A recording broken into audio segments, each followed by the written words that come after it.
Hi, I'm Tina Jones, and I don't know if this is something I'm going to put on YouTube or probably not, but I've done stranger things. Um, I was looking up some problems that I have with my hair, and some of it is not a problem with my hair health. It's a problem with other people, and the problem is that people like to touch it a lot.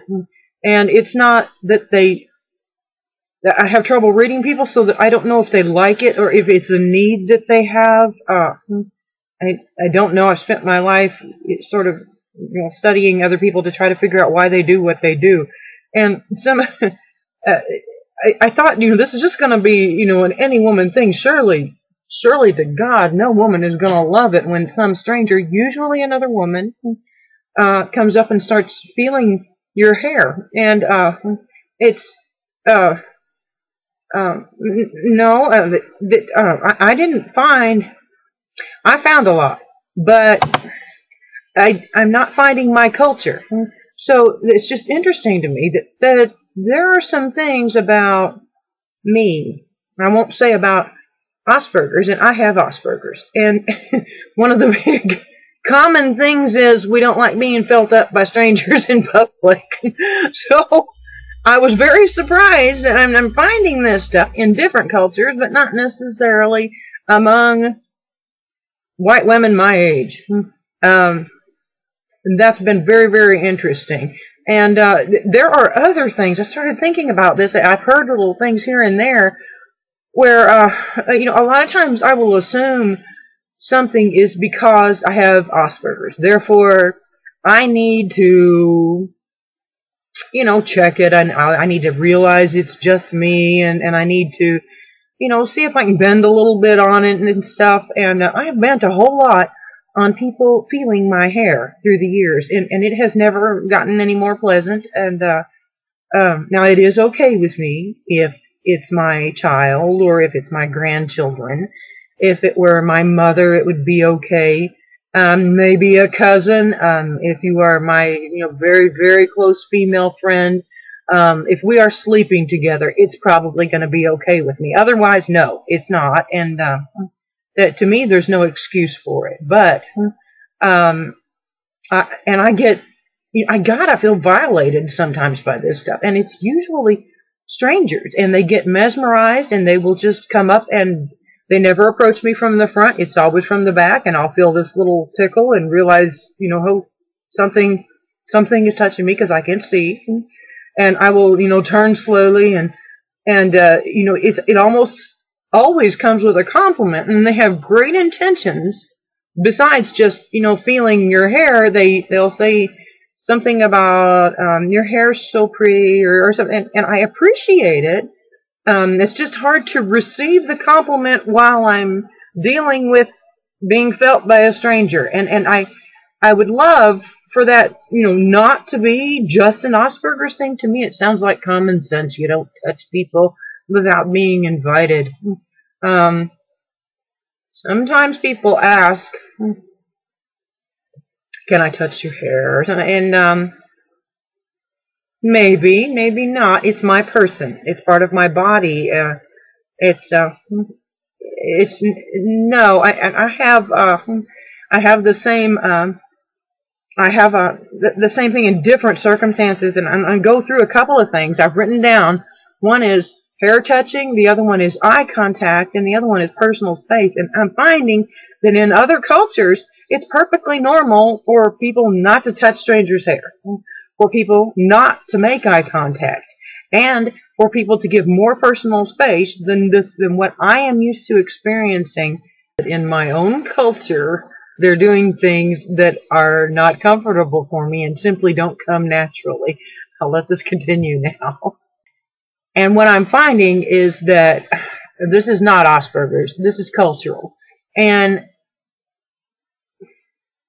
I don't know if I need to put it like that. I can't seem to learn the culture I was born into. And that causes me a lot of discomfort.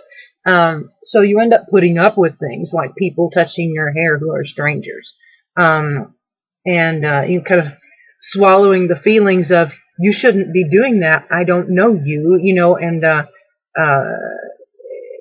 you just kind of, you know, kind of try to, you know, calm them down.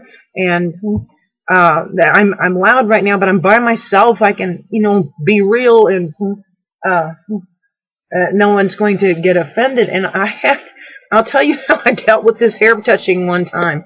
I am a straight woman. I don't know why. I was just born that way, I guess. Anyway,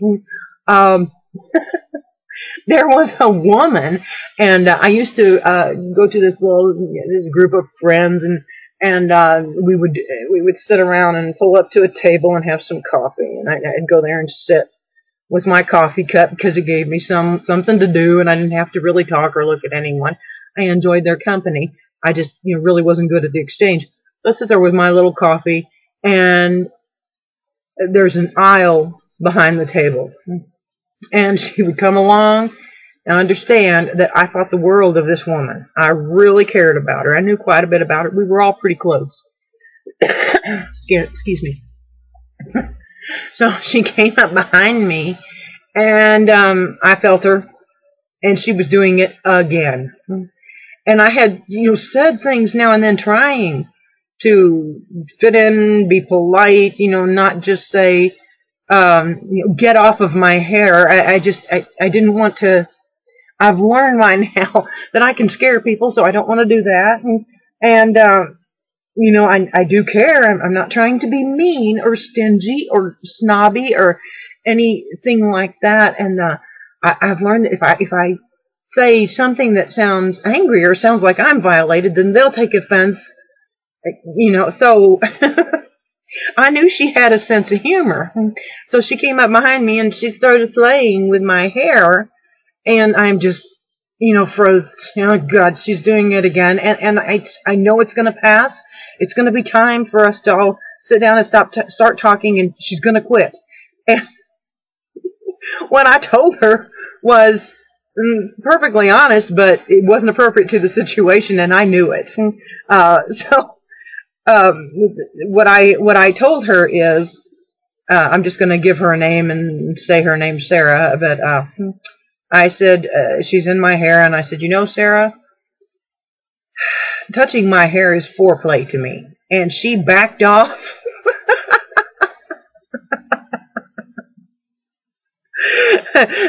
Those 10 fingers came out of my head. She never touched me again. So I've had to learn ways to cope with this stuff. And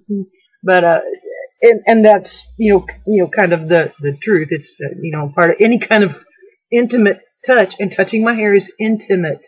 It's not meant for, you know, broad social situations. It's not meant for strangers. It's not meant for grocery shopping. None of that stuff. It's intimate. So anyway, she managed to get a grip on playing with my hair in public. I don't just show up with hair so people can do it. I mean, and people. I've had people, you know, say something was wrong with me because I didn't like it, and I've considered that, and I've dismissed it. It's not. It's everyone has their boundaries, no matter what culture you're in, no matter what neurological thinking you have going on, or processes. This is not, to me, it's not a matter of having Asperger's, having autism or not. It's a matter of people need to be back behind a line, and I've got to be very good and very clear at drawing boundary lines. And that is not very easy for a lot of the females I've known with Asperger's. So, no, you can't pet me. You can't play with my hair. There's all kinds of things. I'm going to move on here to eye contact, and I'm going to read something from about.com, Women in Business.